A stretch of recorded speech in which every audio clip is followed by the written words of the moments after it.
Nous sommes jeudi 24 septembre 2015. Bonsoir à tous et merci d'être sur ta télévision pour vous informer ce soir. À la une de l'actualité, la cérémonie de remise et reprise au ministère provincial de l'Intérieur.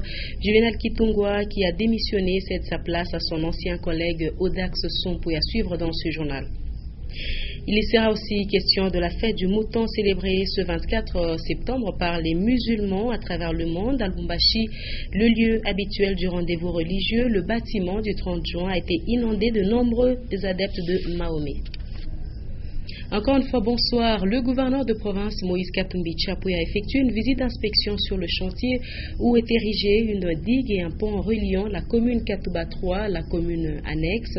La population s'est réjouie de sa présence, mais aussi de l'avancée des travaux sur ce chantier. Retrouvons ce reportage de Nono Lando et Stéphane Chissot.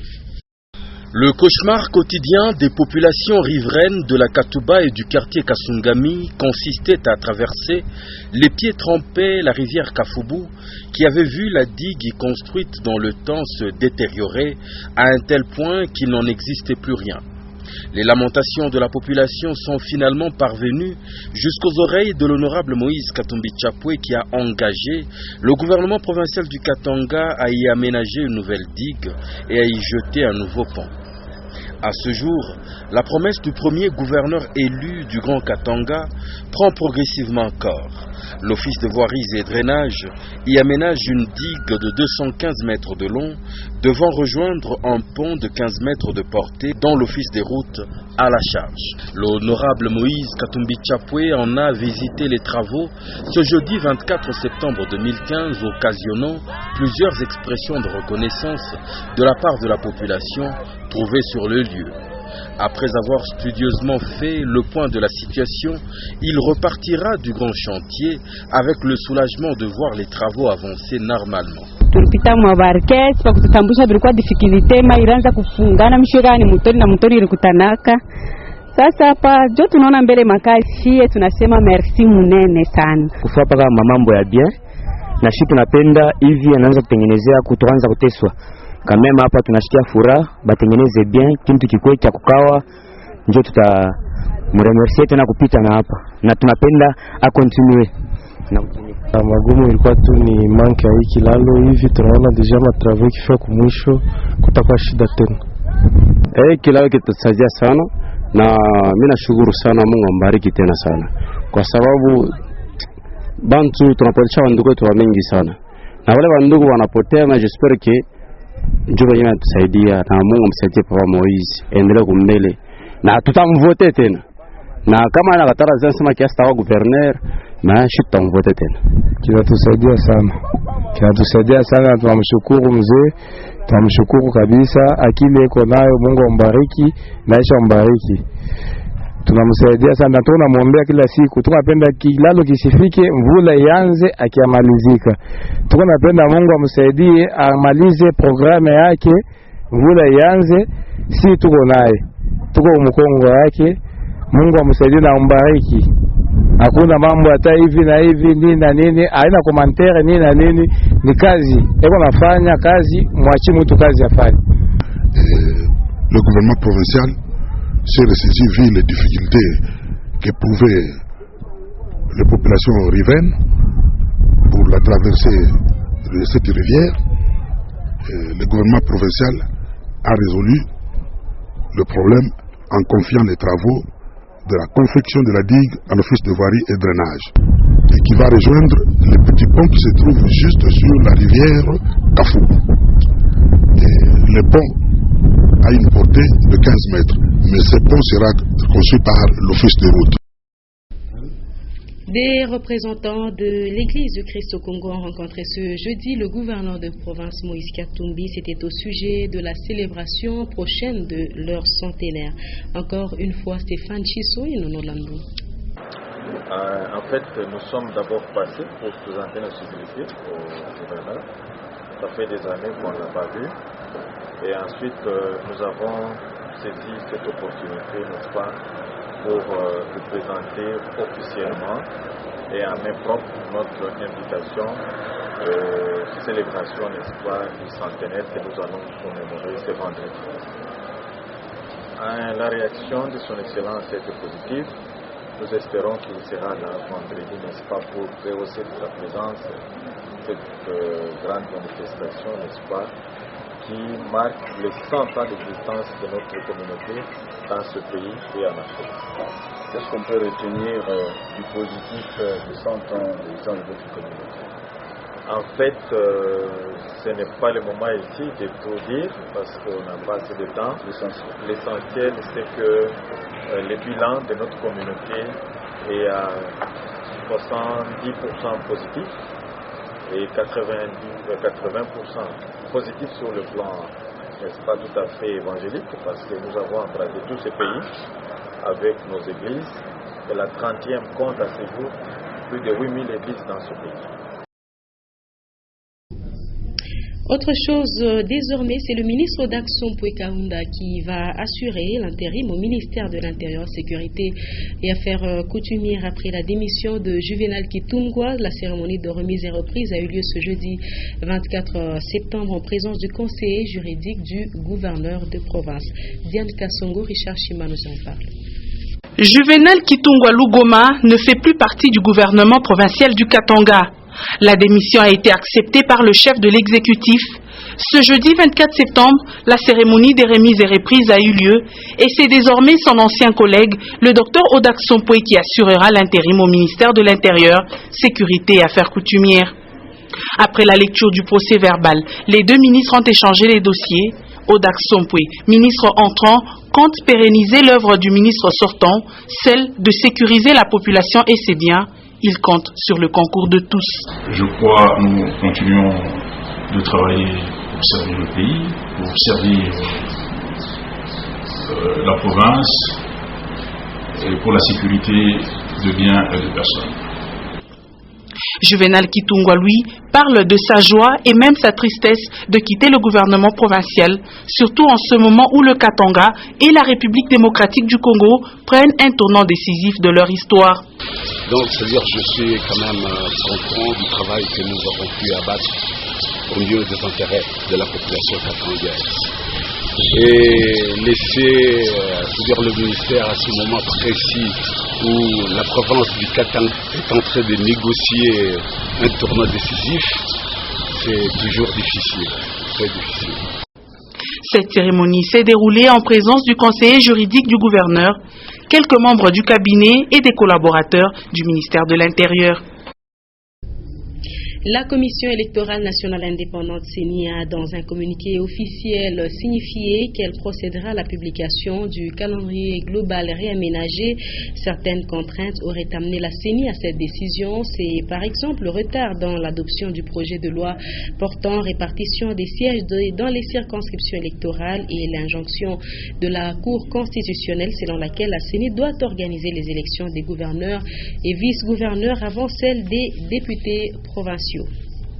La compagnie Congo Airways pourrait ouvrir le trafic aérien. Son deuxième avion, qui était saisi par la justice irlandaise, est libéré et doit donc arriver au pays incessamment. La République démocratique du Congo a obtenu gain de cause dans ce dossier grâce au travail attribué au collectif d'avocats congolais avec à leur tête Alexis Tambwe Mwamba, ministre de la Justice. Edouard Kanko nous explique. Dans un futur très proche, le deuxième avion Airbus A320 de la compagnie Congo Airways, qui a été saisi à Dublin en Irlande, va atterrir à l'aéroport international d'Ndjili. La justice irlandaise a donné raison à la République démocratique du Congo dans ses dossiers, à en croire Alexis Tambwe Mwamba, ministre congolais de la Justice. Sous l'initiative du chef de l'État, un collectif d'avocats congolais s'est saisi du dossier en analysant la base juridique conformément à la Convention 1933 de Rome. La procédure de la saisie a été entachée de beaucoup d'irrégularités selon les membres du gouvernement. L'on ne peut pas saisir un appareil qui assure le service public, étant donné que la créance ne concernait pas la société Congo Airways, mais plutôt le gouvernement congolais. Une bonne nouvelle pour les Congolais, surtout en cette période où le secteur des transports aériens pose beaucoup de problèmes. Avec ce deuxième Airbus, la compagnie Congo Airways pourra ouvrir le trafic. Initialement prévue du 24 au 26 septembre, la première édition du Salon international du tourisme est renvoyée au 25 septembre prochain, demain donc, pour l'ouverture, et elle ira ainsi jusqu'au 27 septembre. Les organisateurs justifient cette situation par rapport à l'arrivée du ministre national du tourisme dans la capitale cuprifère. Retenez que plusieurs activités sont prévues lors de ces assises, c'est entre autres des expositions, des ateliers professionnels, des conférences et visites de quelques sites de la ville de Lubumbashi. Une moto totalement déclassée et une voiture endommagée, c'est en tout cas le bilan de l'accident de circulation survenu le matin de ce jeudi 24 septembre sur l'avenue Tchangalele, non loin du carrefour. Une voiture qui descendait avec l'avenue Tchangalele a surpris un motocycliste qui venait de l'avenue Polo et ce dernier a été percuté et grièvement blessé. Edouard Kankou pour ce reportage.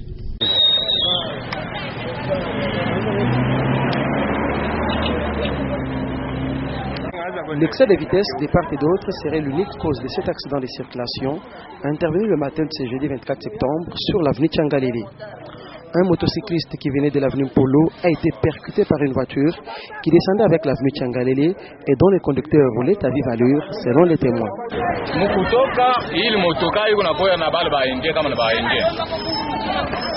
Mukutoka sasa yeye anasema keno adevie motoka bo barua na nini mumbio sana mbio moya ya nini ya chapo sasa yeye kusema keno adevie na wala na perdre nini controle njoo kumukonga sasa kumukonga yana anaangukia kule bo banenda kutia bana. Blessé grièvement, le motocycliste a été vite acheminé à l'hôpital alors que le conducteur de la voiture accidentée attendait les éléments de la police de circulation pour faire le constat. La moto a été totalement déclassée et la voiture a connu quelques dégâts.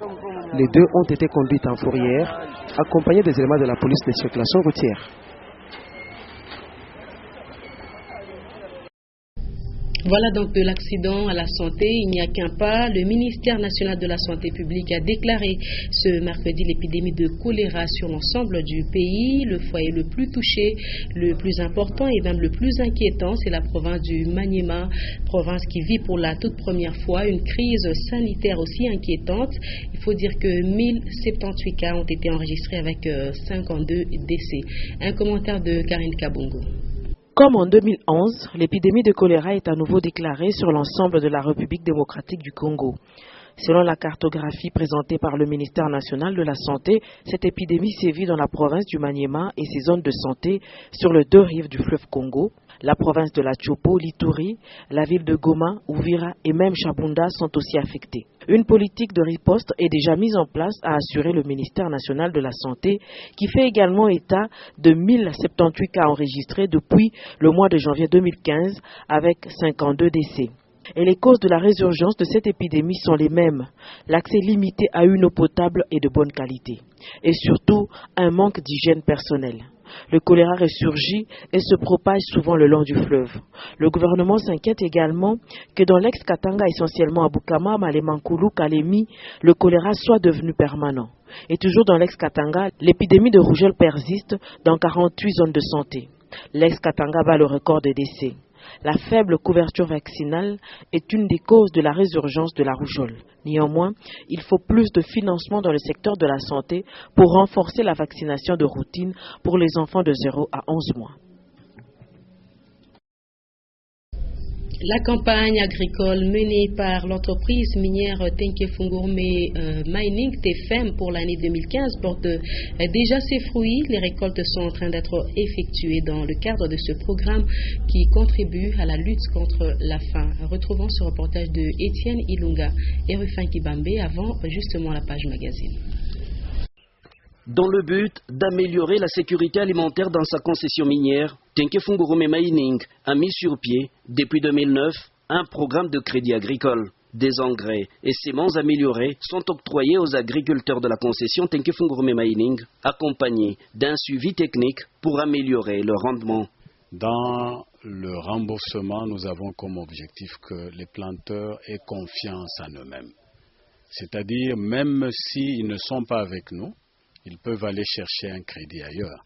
Pour la saison culturelle 2014-2015 finissante, environ 590 agriculteurs ont bénéficié du crédit maïs. L'un des bénéficiaires témoigne de l'intérêt de ce crédit. Nous sommes ravis du crédit agricole de TFM. Nous avons toujours remboursé sans problème. Les maïs de remboursement sont stockés dans un silo à la ferme Mbeko Chamba, dans le village Kamibamba. Le taux de remboursement dépasse les attentes. Les années dernières, le remboursement n'était pas presque à 100%. Mais cette année, avec les nouvelles variétés de semences qu'on a amenées et la bonne qualité des engrais, nous sommes arrivés à faire des bons rendements. D'autres projets sont en vue pour améliorer davantage le revenu au niveau des ménages. Crédit maïs, arachides, haricots, caprin, bref, un programme d'appui agroalimentaire de TFM qui non seulement rentre dans le cadre des développements durables, mais aussi fera de la concession Tenke Fungurume Maining le grenier de la région. L'actualité, c'est aussi la religion. 24 septembre, c'est aujourd'hui que les fidèles musulmans du monde ont célébré la Tabaski, appelée aussi fête du mouton. À Lubumbashi, la tradition a été respectée. Les croyants musulmans étaient à l'esplanade du bâtiment du 30 juin pour cette grande célébration. Était sur place pour le camp de Nyota Télévision, Ogi Fortuna Kassongo.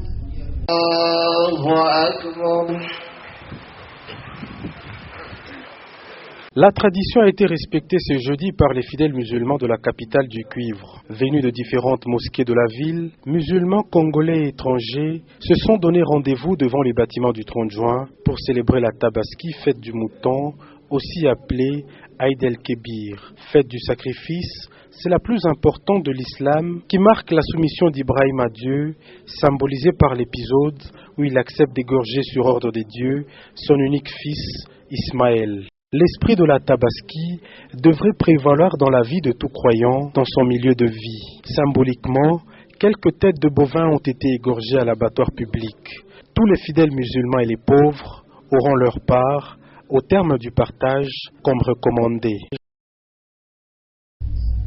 Et on nous signale que le conseiller principal du gouverneur, Salomon Kalunda, a pris activement part à la grande prière organisée justement par la communauté musulmane ce jeudi 24 septembre en commémoration de l'Aïd el-Kébir. Il en a profité pour donner le sens de cette grande fête musulmane. Reportage de Nono Landou et Stéphane Chissot.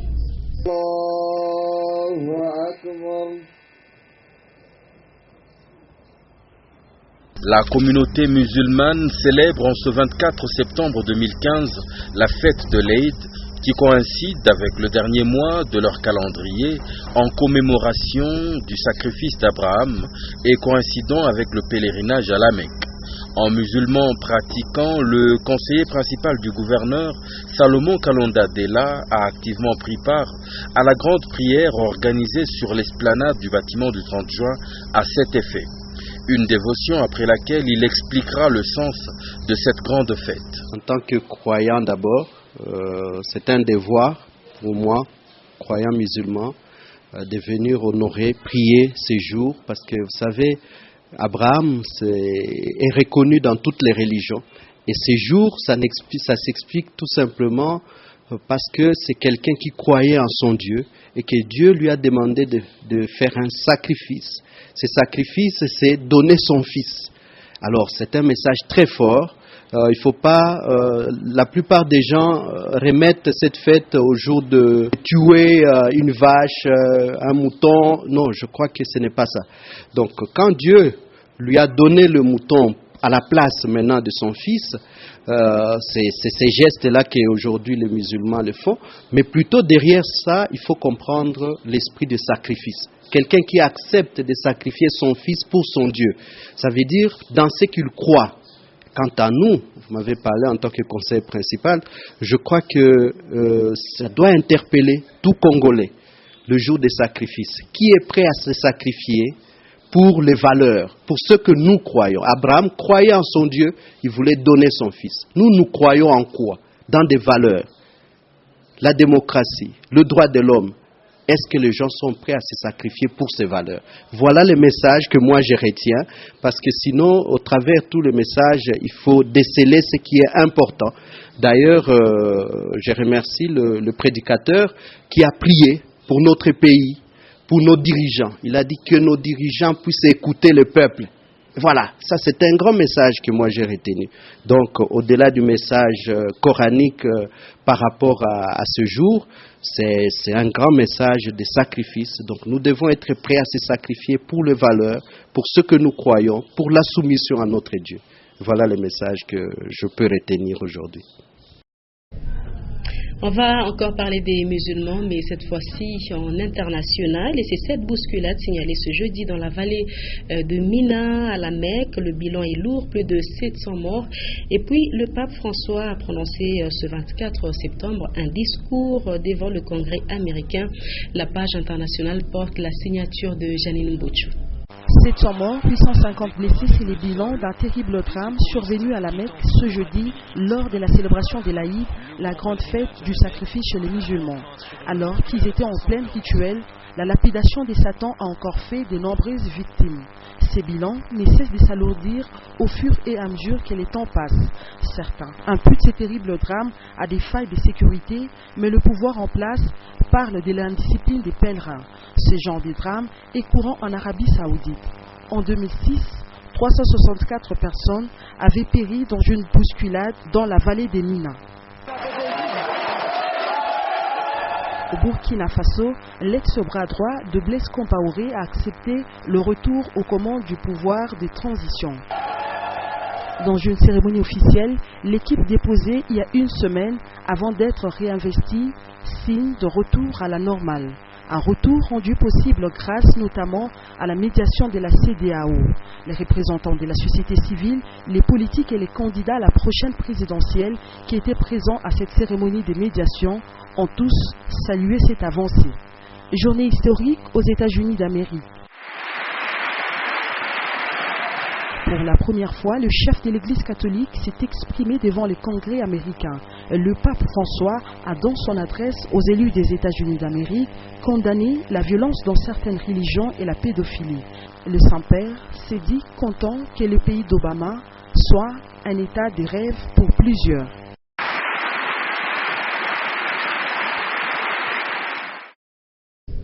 Et place au sport à présent. Les Caïmans du football club Nguena sont leaders du championnat de l'entente de football de Lubumbashi ce jeudi 24 septembre. Ils ont battu les Immaculés du Daring Club Motema Pembe de Lubumbashi 2-0. Orphée David Kininga, Sylvain Mtambaye pour ce résumé.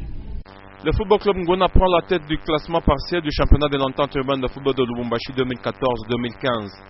Deuxième sortie, deuxième victoire pour les Caïmans qui ont battu les Daring Club Motema Pembe de Lubumbashi sur le score de 2-0. Après une heure de jeu ponctuée par des ratés, le football club Nguena en rouge ouvre le score par Wachibang à la 66e minute. L'avant-centre des Caïmans est à la conclusion d'une belle action collective. 83e minute, Kassongo de Nguena rate la balle de 2-0. Dans la foulée, les Verts et Blancs obtiennent l'occasion d'égaliser, mais Debaba manque le cadre.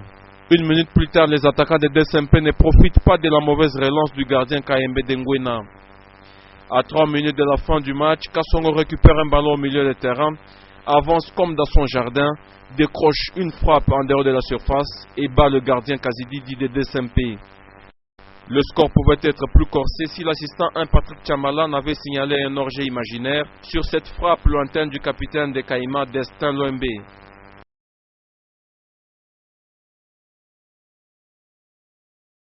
2-0, Nguena fait un sans faute, mais DSMP Lubumbashi rate son départ dans ce championnat de l'EFLU 2014-2015.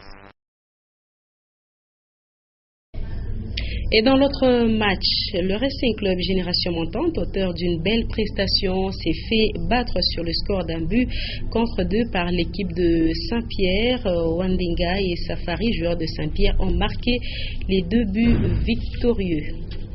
On nous signale également qu'une messe sera organisée demain vendredi à 15h à la Kafoubou pour prier en faveur de l'équipe de tout-puissant Mazembe Anglebert en prévision de son match aller au Soudan. Et donc tous les Louchois sont invités à participer à cette messe de prière pour le tout-puissant Mazembe et ça sera à la Kafoubou. Voilà donc, madame, monsieur, ça sera la fin de cette session d'information. Le rappel des titres avant de nous quitter. À la une de l'actualité, la cérémonie de remise et reprise au ministère de l'Intérieur. Juvenal Kitungwa, qui a démissionné, cède sa place à son ancien collègue Audax Sompoué. Il était également question de la fête du mouton, célébrée ce 24 septembre par les musulmans à travers le monde. À Lubumbashi, le lieu habituel du rendez-vous religieux, le bâtiment du 30 juin a été inondé de nombreux adeptes de Mahomet. C'est la fin complète de ce journal et je vous laisse suivre en page magazine la campagne agricole menée par l'entreprise minière Tenke Fungourme Mining TFM pour cette année 2015. Le prochain rendez-vous avec les informations, c'est tout à l'heure à 21h les news, juste après le journal en anglais et à 23h les derniers échos de ce jour avec Patricia Naïsimouaouka. Sport Star d'aujourd'hui, c'est avec Mireille Moadi. Très bon titre de